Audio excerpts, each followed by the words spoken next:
사도행전 9장 20절에 한 번 딱 등장합니다. 유독 사도 바울의 외침에는요, 하나님의 아들이라고 하는 표현이 많습니다. 다른 사도들은요, 하나님의 아들이라고 하는 표현을 사용하기보다는 예수 그리스도라고 하는 표현을 많이 사용합니다. 물론 다른 사도들이 예수 그리스도라고 하는 이 명시적인 문구를 사용할 때 그 말 안에도 그분이 하나님의 아들이라고 하는 내용을 담아서 선포했겠지만은 어쨌든 명시적으로 하나님의 아들이라고 하는 표현을 가장 많이 사용했던 사도는 사도 바울이었다는 것을 여러분들이 기억하십시오. 그의 서신을 보면요, 하나님의 아들의 복음, 하나님 아들의 죽음, 하나님 아들의 부활, 이런 식의 표현들이 계속해서 등장하고 있는 것을 우리가 확인할 수 있어요. 여기서 우리는 하나님의 아들이라고 하는 말 속에 담겨진 핵심적인 의미가 무엇인가를 제대로 정리하고 넘어가야 됩니다. 일반적으로요, 교회에서 신앙생활 좀 한 사람들 머릿속에는요, 인자하면 예수 그리스도의 인성을 강조한 표현이다, 그렇게 이해를 하고요, 하나님의 아들이라고 하는 표현은 예수 그리스도의 신성을 표현하는 것이다 라고 이해하고 있는 분들이 많습니다. 전부 다 틀렸어요. 지극히 주관적이며 피상적인 이해입니다. 하나님의 아들이라고 하는 표현 속에는요, 그것보다 훨씬 깊고 중요한 내용이 담겨져 있습니다. 오늘 설교에서 여러분들이 그 부분을 확실히 이해하고 붙잡고 집으로 돌아가셔야 됩니다. 요한복음 8장으로 우리 모든 가족들 함께 한번 넘어가 봤으면 좋겠습니다. 어디로 가시는가 하면 요한복음 8장 38절에서 40절 말씀 먼저 우리 한번 같이 읽었으면 좋겠습니다. 요한복음 8장 38절에서 40절. 제가 38절 읽겠습니다. 여러분들 39절 읽고 40절은 같이 읽겠습니다. 나는 내 아버지에게서 본 것을 말하고 너희는 너희 아비에게서 들은 것을 행하느니라. 너희에게 아버지는 아브라함이 예수께서 이르시되 너희가 아브라함의 자손이면 아브라함이 행한 일들을 할 것이거늘. 40절 같이 하십시다. 지금 하나님께 들은 진리를 너희에게 말한 사람이 나를 죽이려 하는도다. 아브라함은 이렇게 하지 아니하였느니라. 여러분들 조금만 내려오셔서 44절 말씀 한번, 그 44절 말씀도 우리 소리 내서 한번 같이 읽겠습니다. 시작. 너희는 너희 아비 마귀에게서 났으니 너희 아비의 욕심대로 너희도 행하고자 하느니라.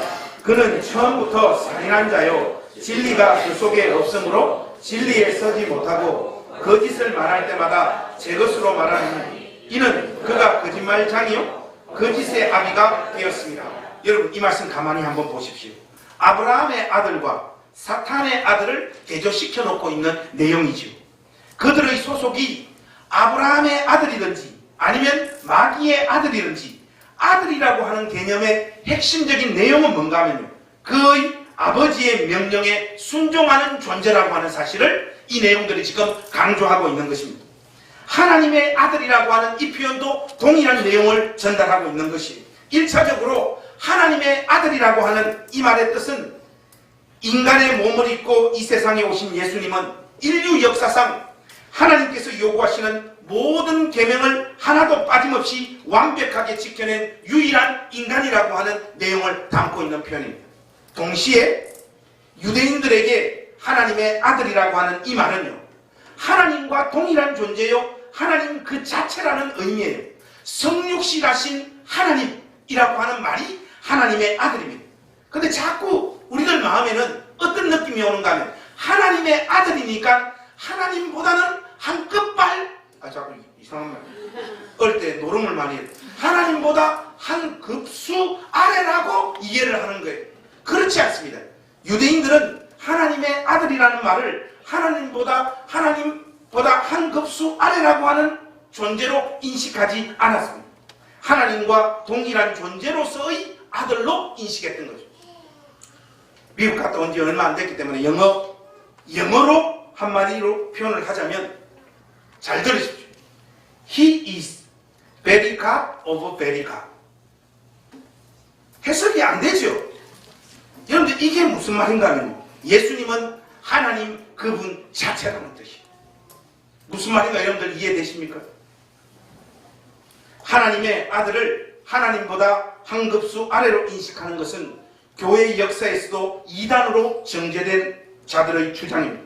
한마디로 사도는 예수님은 모든 인간을 대표하여 그리스도의 수동적 순종, 무엇입니까? 십자가의 죽으심입니다. 동시에 능동적 순종, 무슨 말입니까? 하나님의 공의로운 모든 요구를 지켜내셔서 우리의 구원을 완성하신 존재라는 뜻이에요. 하나님 아들이라고 하는 말 속에 담겨진 의미가, 동시에 그분은 하나님이셔서 인간들의 예배의 대상이 되시는 분이라고 하는 의미가 이 하나님 아들이라고 하는 표현 속에 담겨져 있는 것입니다. 사도 바울의 이러한 선포는 유대인들의 마음에 본능적으로 거슬림을 야기시킬 수밖에 없었던 것이죠. 유대인들에게는 십자가에서 내려오지 않는 예수님을 하나님의 아들로 간주하거나 인식할 수 없었습니다. 고난받는 하나님이라고 하는 개념은 유대인들에게는 수용할 수 없는 이야기예요. 자신들의 신학과 생각으로는 도저히 받아들일 수 없는 현실이기 때문에 그렇죠. 하나님이 인간에게 고통을 받는다? 이것은 유대인들의 입장에서는 도저히 수용할 수 없는 개념입니다. 21절에 나와 있는 그들의 자연스러운 반응을 여러분 한번 보십시오. 22절까지 제가 한번 읽겠습니다. 듣는 사람이 다 놀라 말하되 이 사람이 예루살렘에서 이 이름을 부르는 사람을 멸하려던 자가 아니냐. 여기에 온 것도 그들을 결박하여 대제사장들에게 끌어가고자 함이 아니냐 하더라. 사울은 힘을 더 얻어 예수를 그리스도라 증언하여 다메섹에 사는 유대인들을 당혹하게 하니라. 그들의 놀라움은 당혹으로 변했고 그 당혹은 결국 사도를 붙잡아 죽이려고 하는 시도로 이어지고 있는 것을 우리가 오늘 본문을 통하여 확인할 수 있습니다. 인간적인 입장에서 보면 이 장면이 충분히 이해되어지지 않습니까? 배신자잖아요, 배신자. 여러분, 배신 한번 당해보셨습니까? 다 우리는 살면서 누구한테나 배신 당해봅니다. 그죠? 인간이 경험하는 가장 고통스러운 감정이 배신입니다. 함께 길을 나선 사람이 그 방향과 가치와 뜻을 완전히 바꿔가지고요. 정반대되는 길로 걸어가는데 그걸 보고 놀라거나 당황하거나 그를 향하여 분노의 감정이 일어나지 않는 인간이 도대체 어디 있겠습니까? 저는 이 생생한 그 배신의 감정을 표현하는, 배신을 당했을 때 그 감정을 가장 잘 표현한 장면을 꼽으라면 저는 단연코 송강호의 연기를 선택하겠습니다. 여러분 혹시 전설의 넘버3라고 보셨습니까? 삼류조폭 두목 송강호가 헝거리 정신을 이야기해요. 홍수와 복싱, 현정화, 육상 이렇게 하니까 그 송강호의 꼬봉이 형님 임춘혜입니다. 그렇게 얘기합니다. 그때 송강호가 확 돌아버려요. 내 말에 토토토 달면 배신이야 배신. 여러분 이거 유명한 대사지 않습니까? 그 다음 어떻게 합니까? 애들 밖으로 전부 다 내보내고 자기한테 토달은 배신한 그를 거의 두들겨 패가지고 반 죽여버리잖아요. 그 마음에 배신을 당했다라고 하는 사람의 마음에 어떤 정서가 깔려 있을까요? 넌 나에게 모욕감을 줬어. 달콤한 인생에서 김영철이 우리 집사님에게 상당히 죄송한데 이병헌에게 하는 대사잖아요. 목사님은 꼭 영화를 봐도 그런 영화만 보십니까? 그렇지 않습니다. 책도 열심히 봅니다. 여하튼 배신은요 극렬한 감정에 사로잡히게 만듭니다. 어제까지 한 길을 걸었던 동료가 그 반대편에 가서 가장 충성스러운 역할을 하고 있는데 어떤 인간이 그 모습을 내버려 둘 수 있겠습니까? 사도가 그리스도의 복음을 열심히 전한 그 결과를 자기 몸으로 받아내고 있는 것이 무엇입니까? 고통과 눈물이에요. 죽음의 위기가 그를 찾아옵니다. 그 자신이 그리스도를 만나기 직전에 예수 믿는 자들을 향하여 가졌던 태도, 그 태도가 이제 자기 자신을 향하여 이전의 동료들로부터 가해지고 있는 것이죠. 16절에서 하나님께서 친히 말씀하신 그가 내 이름을 위하여 얼마나 고난을 받아야 할 것이라고 하는 이 표현이 사도 바울의 삶에 그대로 재현되어지고 있는 것을 오늘 우리가 확인할 수 있는 것이죠. 23절에서 25절 말씀 보니까 여러 날이 지남에 유대인들이 사도 죽이기를 공모하더니 그 계교가 사울에게 알려지니라. 그들이 그를 죽이려고 밤낮으로 성문까지 지키거늘 그의 제자들이 밤에 사울을 광주리에 담아 성벽에서 달아내리니라. 하나님께서 일하시는 방식이 참 놀라우시면서도 그 스타일을 인생인 우리는 참 이해하기가 어렵습니다.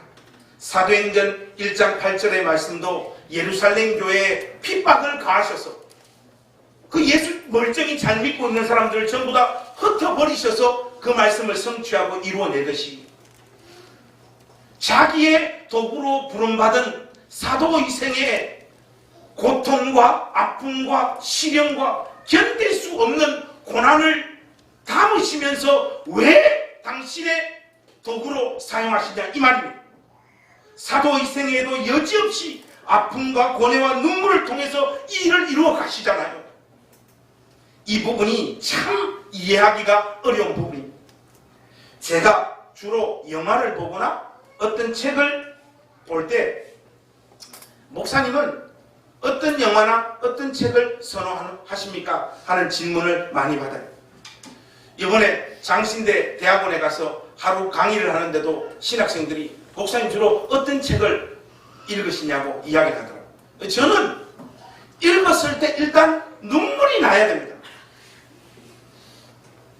눈물이 나지 않으면 저는 영화나 책이나 다 재미가 없어요.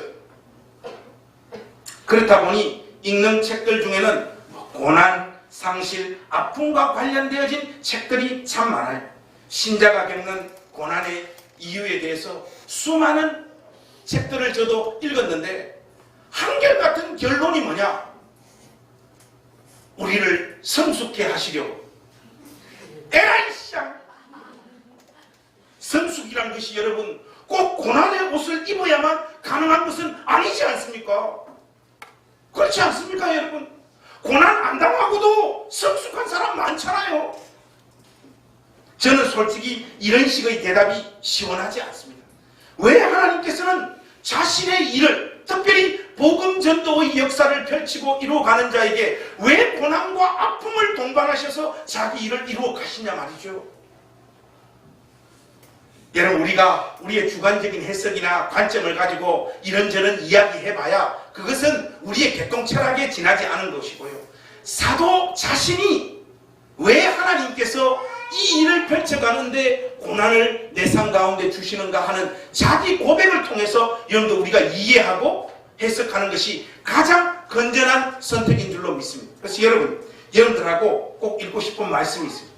어디로 우리 한번 가보시는가 합니다. 고린도후서 1장으로 한번 가보십시다. 고린도후서 1장 4절에서 9절 말씀. 여기에 보면 아주 중요한 단서가 등장하고 있습니다. 고린도후서 1장 4절에서 9절. 우리 교도가겠습니다. 제가 4절, 우리 형제님들이 4절, 자매님들이 5절 하겠습니다. 우리 형제님들 4절 준비되셨죠? 같이 하십시다. 시작. 우리의 모든 환난 중에서 우리를 위로하사 에 받는 위로로서 모든 환난 중에 있는 자들을 능히 위로하게 하시는 이시로다.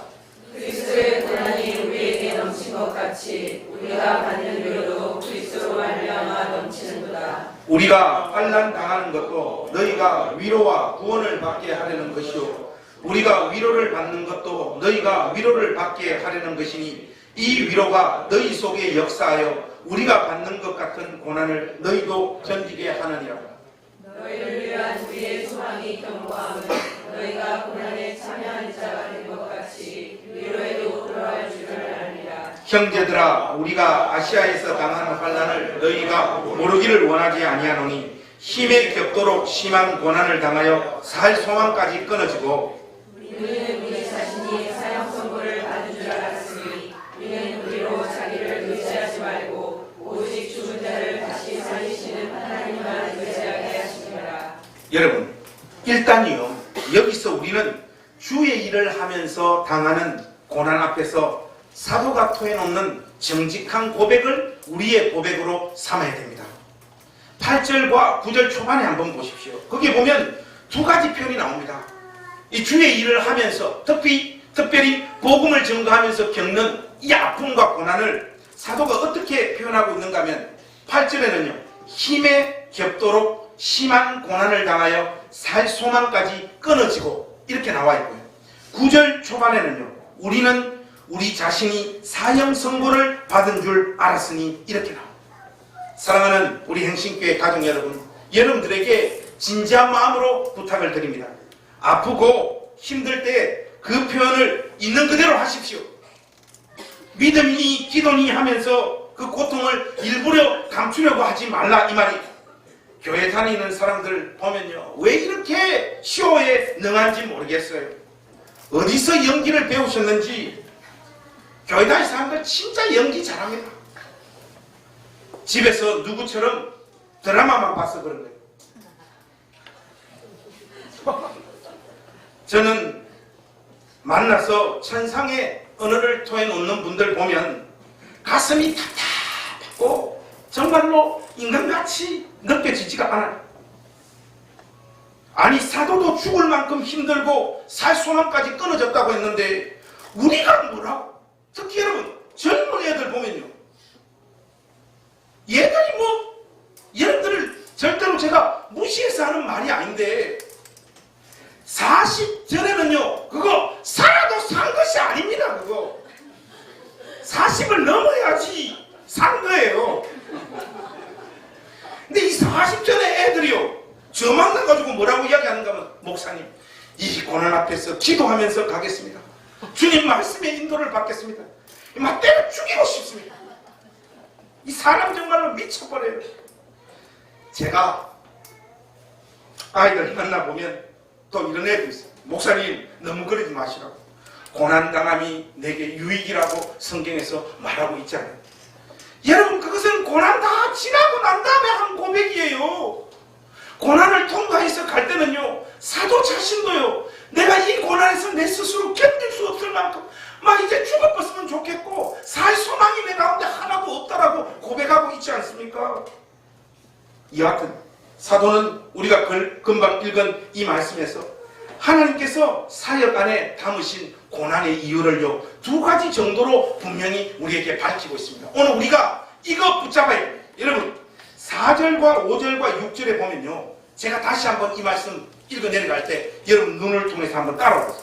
우리의 모든 환난 중에서 우리를 위로하사 우리로 하여금 하나님께 받는 위로로서 모든 환난 중에 있는 자들을 능히 위로하게 하시는 이시로다. 그리스도의 고난이 우리에게 넘친 것 같이 우리가 받는 위로도 그리스도로 말미암아 넘치는도다.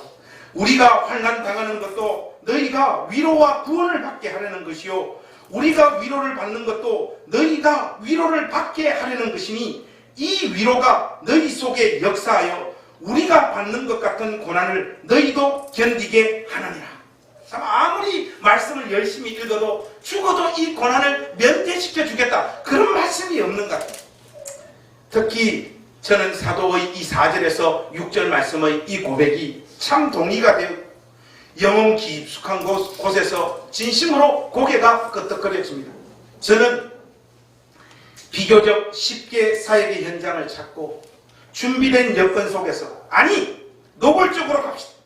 아버지 교회를 물려받아서 목회하는 내 친구들이나 후배나 선배들이 참 부러웠습니다. 배가 아팠고요. 저는 목회 현장에서 저처럼 맨 땅에 헤딩을 하는 식의 길을 걷는 자에게 임하는 하나님의 실질적인 은혜라는 것을 저는 목회를 하면서 솔직히 별로 느끼거나 받아본 적이 없습니다. 아픔과 고통에서 면제되는 적이 없었고, 돈이 없어서 울었고, 가만히 생각해 보니까 또 그것밖에 없네요. 근데 여러분, 돈이 없어서 우는 것, 그것에서 파생되어지는 문제들은요, 끝도 없더라고요. 끝도 없는 아픔과 고통을 생산해 내더라고요. 제가 여러분 하나님 앞에 엎드려서 기도 안 해봤겠습니까? 나보다 기도 열심히 해본 사람이 있으면 나와보라 그러세요. 가도 끝이 없는 시련과 고통. 제가 사람됨이 여러분들도 다 아시겠지만 그렇게 미친놈은 아닙니다. 그런 수준은 아니에요. 기본은 하고 삽니다. 근데 여러분 돈이 없다 보니까요 사람과의 관계까지 다 깨져버리더라고요. 건강도 박살이 나고요. 목회는 엉망진창이 되고요. 가정의 피폐함이라고 하는 것은 말로 이루다 설명할 길이 없습니다. 그냥 그 자리를 지금까지 지켜준 아내에게 말로 다 할 수 없는 고마움이 제게 있죠. 이것을 표현하냐 안 하냐 이것은 일단 제쳐둡시다. 내게 임한 하나님의 은혜는 바로 이것입니다 라고 고백할 게 없어요. 솔직히 목회를 하면서 이제 와서야 희미하게 깨닫는 것이 하나 있습니다. 부끄럽지만 굳이 한 가지를 이야기하자면 하나님은 저에게 다른 사람을 위로케 하시는 은혜를 영혼에 새겨주신 것 같습니다. 우리 교회 식구들만 인정해 주지 않지 다른 곳에서는 다들 그렇게 인정을 해 주십니다. 선지자는 자기 동네에서 환영을 받지 못하는 거예요. 마이클 포드의 하나님을 사랑하는 자 헨리 나우엔이라고 하는 책이 있습니다. 저는 이 책을 통해서 헨리 나우엔과 처음 만났는데요. 여러분들에게 아주 인상적인 부분 한 부분 읽어드리겠습니다. 목사가 또는 신부가 가장 이상적이기를 바라는 것은 어리석은 환상이다. 성직자도 아프다. 상처가 많다. 더 많을 수도 있다. 윤리적으로 비교 이하일 수도 있다. 하지만 그들이 성직자인 것은 상처 때문에 발견하게 되었고 진리의 길을 걷는 도반이 되었다는 것이다. 그들의 소명의 부르심은 자기의 상처에도 불구하고가 아니라 바로 그 상처 때문에 다른 이들을 품을 수 있고 품어야 하는 의무일 것이다. 이렇게 헨리 나우엔이 이야기해요. 저는 돈이 없어서 울어본 그 아픔과 심정 때문에 누가 돈이 없다고 그러면 지갑을 자동적으로 열게 되어져요. 이게 은혜인지 모르겠고 하나님이 왜 내 가운데는 이런 것만 주셨는지 모르겠어요. 이것을 해도 안 되고 저것을 해도 안 되는 인생들에게 인생에서 아무것도 이루지 못한 자의 생애를 통해서도 하나님은 영광을 받으신다라고 하는 이 외침이 저의 신앙과 신학의 핵이 되었습니다. 그래서 그들을 위로하는 자리로 하나님께서 저를 부르고 계신 것이라는 것, 그 희미하게나마 느끼고 있습니다. 이것이 하나님께서 저의 인생의 세계에 넣으신 돈이 전혀 안 되는 은혜입니다. 여러분의 생애에도 하나님은 동일한 역사를 이루어 내실 것입니다. 의미와 보람을 느끼거나 찾지 못하는 인생이요, 죽지 못해서 하루를 그냥 견뎌내는 인생을 살아가시는 여러분의 그 분투에서 너무 쉽게 하나님의 은혜가 무엇이라고 규정하거나 찾으려고 하지 마십시오. 아마도 꽤 오랜 시간이 지났어야만 여러분도 여러분 영혼에 새겨진 하나님의 은혜가 여러분의 역할이 무엇인가를 알게 되실 것입니다. 아마도 여러분을 통해서 위로를 받고 힘을 얻을 사람들이 분명히 있을 것이고 그러한 사람들을 여러분 옆에 하나님은 어김없이 세워주실 것이라고 저는 확신합니다. 그렇지 않다고 그럴 사람이 없다고 여러분 인생을 단정하지 마시고 그 고통스러운 삶을 조금 더 살아가 주십시오. 누군가에게는 헨리 나우엔의 책 제목처럼 상처 입은 치유자 여러분들이 서게 되는 그 복된 자리로 하나님 여러분들을 부르실 것입니다. 사도 바울이 지금 고백하고 있는 자기가 고난받는 이유 중에 하나가 내가 받은 이 고난으로서 누군가를 위로하는 자리에 하나님 나를 세우시려고 하나님 내게 이 고난을 줬다라고 고백하고 있는 이 고백을 여러분들이 떨리는 심장으로 받아들이셔야 돼요. 그리고 여러분 사도가 한 가지 더 이야기하고 있죠. 여러분들 그 부분 한번 보십시오. 고린도후서 1장 9절 말씀 우리 한 번만 소리내서 더 같이 읽었으면 좋겠습니다. 9절 말씀입니다. 시작. 우리는 우리 자신이 사형 선고를 받은 줄 알았으니 이는 우리로 자기를 의지하지 말고 오직 죽은 자를 다시 살리시는 하나님만 의지하게 하심이라. 여기에 보면 사도 바울이 이 사역을 이어가는데 형통하고 평탄한 길을 주시지 않고 계속해서 고난을 주시고 살 소망이 끊어지는 자리까지 그 사역자의 삶을 내몰아버리는 이유가 죽음의 자리에서도 우리를 살리시는 하나님을 의지하게 하시려고 이 고난을 줬다, 이렇게 고백하고 있습니다. 여러분, 저도 얼마 살지 않았지만 살면서 느껴지는 목사로서 성도로서의 생생한 우리 가족들에게만 토해놓을 수 있는 고백이 뭔가 하면 저도 저 자신을 못 믿겠더라고요.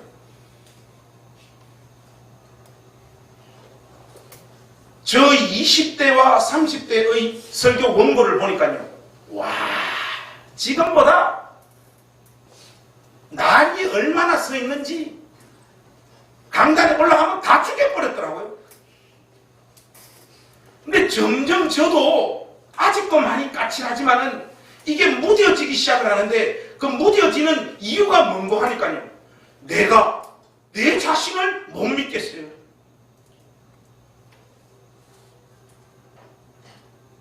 다른 사람이 못 믿겠는 것, 그거는 이미 제가 잘 압니다. 여러분은 안 믿습니다. 여러분만 안 믿는 것이 아니라 저 자신이 믿어지지 않아요. 저 자신. 여러분, 이런 생생한 실존이 담겨져 있는 내용이 구약 성경에 가면요, 정말로 재밌는 부분이 있습니다. 어딘가 하면 정권이 다윗이 죽고요, 솔로몬이 왕이 되잖아요.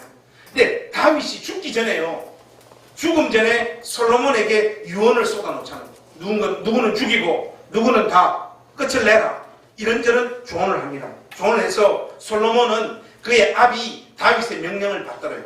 근데 여러분, 누가 나오는가? 아도니아가 나옵니다. 아도니아. 이 아도니아는 누군가 하면 솔로몬과 왕권 경쟁을 한 자예요. 근데 이 아도니아가요, 결국은 밀리니까 맨 마지막에는요, 뭘 요구하는가 하면 수넴 여자 아비삭을 나의 아내로 달라, 그렇게 이야기합니다. 남자는 이 끝판에는 꼭 여자를 찾는 것 같아요. 근데 여러분, 수넴 여자 아비삭은 누굽니까? 다윗이 죽음 직전에 몸의 온도가 다 떨어졌을 때 사람들이 품고 자라고 넣어준 여자가 수넴 여자 아비삭이잖아요. 이 아비삭을 다윗의 아들 아도니아가 나한테 좀 줬으면 좋겠다, 솔로몬. 네가 왕하고. 이게 뭔가 하면 뭐 이런저런 복잡한 설명이 있을 수 있지만은 남자가 가진 어떤 성적인 어떤 욕망들입니다. 성경의 묘사를 보면 이 수넴 여자 아비삭이 겁나게 이뻤다라고 이야기하고 있잖아요. 이쁜 여자 싫어하는 놈이 어디 있겠습니까? 근데 이 요구 때문에 아도니아가요, 솔로몬의 칼에 죽습니다. 이 솔로몬이 죽여버려요, 이 아도니아를. 그 다음은 누군가 하니까요, 요압입니다. 요압. 이 요압은 누군가 하니까 권력과 폭력의 대명사 아닙니까? 다윗의 군대 장관으로 다윗 옆에서 오랫동안 충성했던 인물인 것은 틀림없지만은 다윗이 죽기 전에요, 솔로몬 보고 이 요압 그냥 내버려 둬서는 안 된다라고 분명하게 이야기를 하죠. 그래서 솔로몬이요, 이 요압도 처치합니다. 요압 죽어요. 그 다음은 누가 치리를 당하는가 하면요, 아비아달 제사장이에요. 이 아비아달은요, 명석했던 인물이었지 않습니까? 다윗 옆에서 오랫동안 같이 충성하고 쿠데타의 어려움도 함께 겪었던 충실한 동반자였어요. 근데 이 아달이요, 아도니아 쪽으로 붙어버려요. 이 일 때문에 그가 그의 아비 다윗과 함께 수고한 세월이 있었기 때문에 솔로몬이 아비아달은 죽이지 않고요, 고향으로 내보냅니다. 그리고 그 자리를 사독이라고 하는 인물을 통해 가지고 대체시키죠.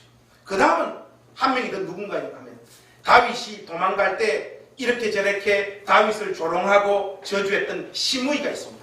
다윗은 이 시므이를 반드시 죽이라고 유언을 했는데 솔로몬이 아버지의 명령을 거절한 건 아니지만은 시므이에게 기회를 주잖아요. 어떤 기회를 줍니까?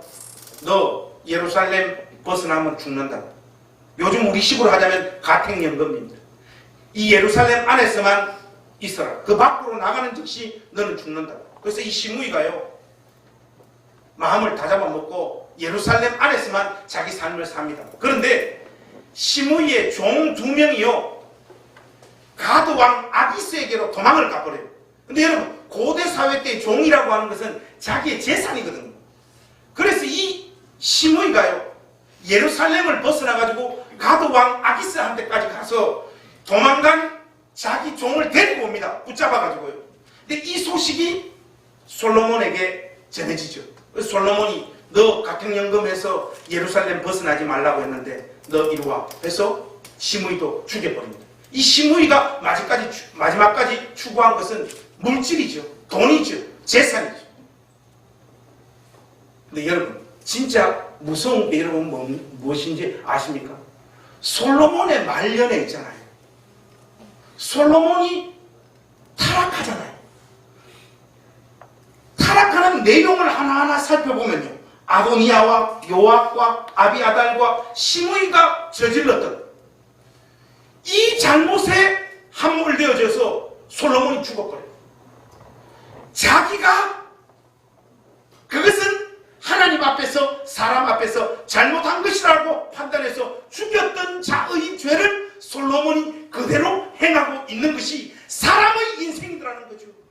여러분, 이것이 솔로몬의 인생에만 적용되어질까요? 여러분, 저는 정말로 20대 때는 몰랐던 욕망이요, 이 40대 때 우글거리고 있는, 여러분, 저의 하나님 앞에서의 진실된 엎드려서 토해놓고 있는 기도를 들으시면요, 여러분, 다음 주부터 우리 교회 나올 사람이 한 명도 없습니다. 나이를 먹으면 먹을수록요, 저 자신이 무서워요.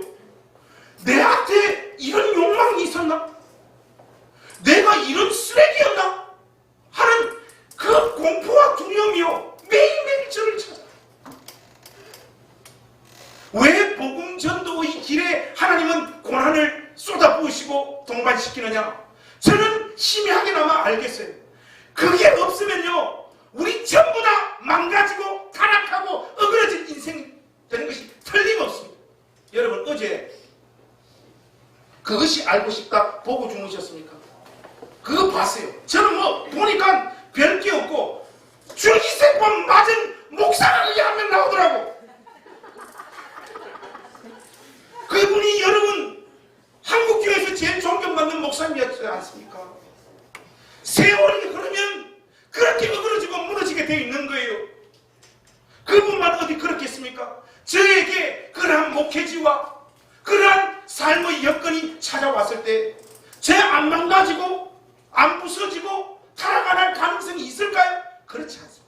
제가 저를 잘 알고요. 여러분 역시 마찬가지입니다. 하나님께서 주의 일에 자기의 전생애를 드리는 자에게 고난을 주시는 것은 우리가 알지 못하는 한량없는 하나님의 자비와 은혜가 그 가운데 녹아져 있는 거예요. 오늘 설교를 마무리하는 이 시점에 사랑하는 우리 행신교회 가족들을 축복하고 싶습니다. 하나님께서 여러분 생애에 적절한 고난을 계속해서 주시기를 우리 주님의 이름으로 축복합니다. 왜 하면 안 해요? 우리는 무엇이 우리 삶에 복이 되고 무엇이 우리에게 화가 되는지 잘 알지 못합니다. 우리가 꿈꾸고 욕망하는 것들이 내 손에 주어지는 것이 하나님의 은혜라고 생각을 하지만 결국에는 시간이 지나니까 그것이 우리 삶을 무너뜨리는 촉매제와 결정타가 되어진다는 것을 우리는 알지 못해요.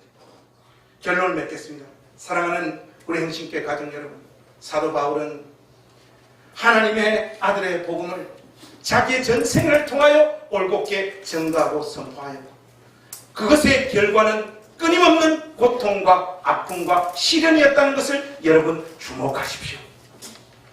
저도 목회를 하면서 큰 기대하면서 이 길 가지 않겠습니다. 여러분들도 여러분 삶과 인생에서 너무 큰 기대하지 마십시오.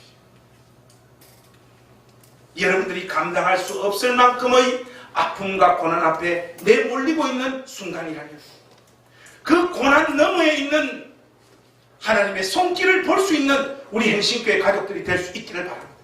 그 고난이 궁극적으로는 누군가를 위로하는 고난이 될 수 있기를 바라고, 궁극적으로는, 그거보다 더 궁극적으로는 온 마음을 다하여 다른 사람도 아니고 나 자신도 아닌 죽음에서 사람을 건져내실 수 있는 유일한 분이신 하나님만을 붙잡고 의지하는 고난이 될 수 있기를 우리 주님의 이름으로 축복합니다.